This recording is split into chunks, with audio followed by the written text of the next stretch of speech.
This video sets the stage for everything you will find on our website and offers the fastest way to cover 4.5 billion years of Earth history. If we squeeze this time into a single day, we're first talking about the last tenth of a millisecond, beginning with the year 1800.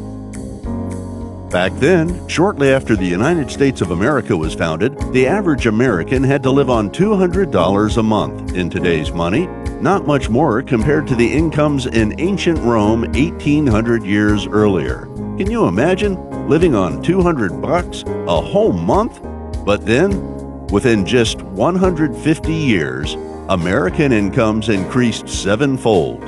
And by the year 2000, they tripled again.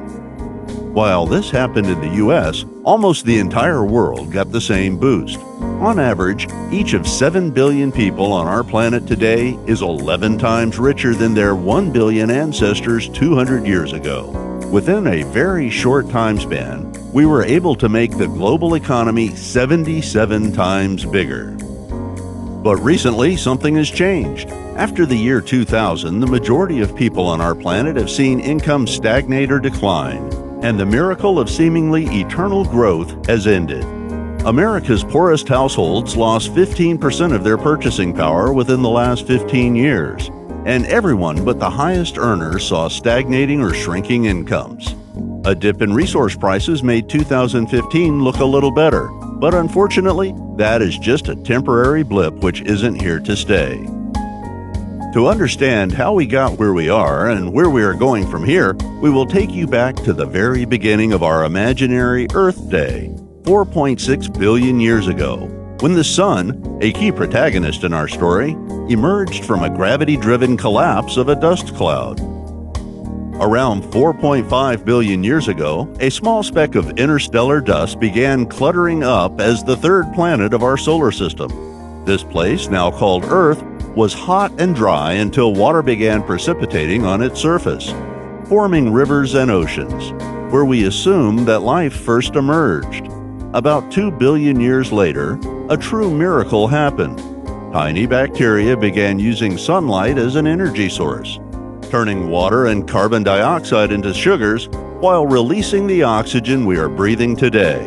As you will see later, these solar-powered sugars are the high-energy drivers behind almost everything on our planet. Fast forward another 2 billion years.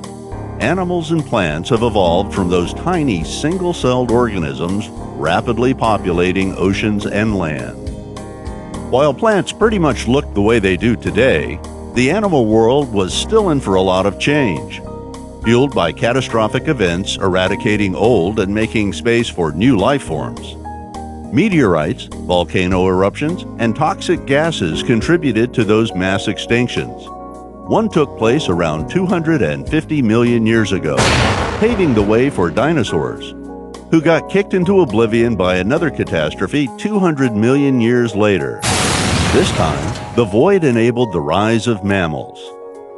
Prehistoric primates began walking on 2 feet 10 million years ago, a process that ultimately led to the evolution of modern humans.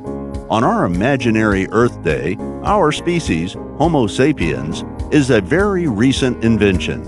Humans made their appearance on stage only 4 seconds before midnight. From there, it took us 185,000 years to discover farming, and another 10,000 to begin building large civilizations and cities.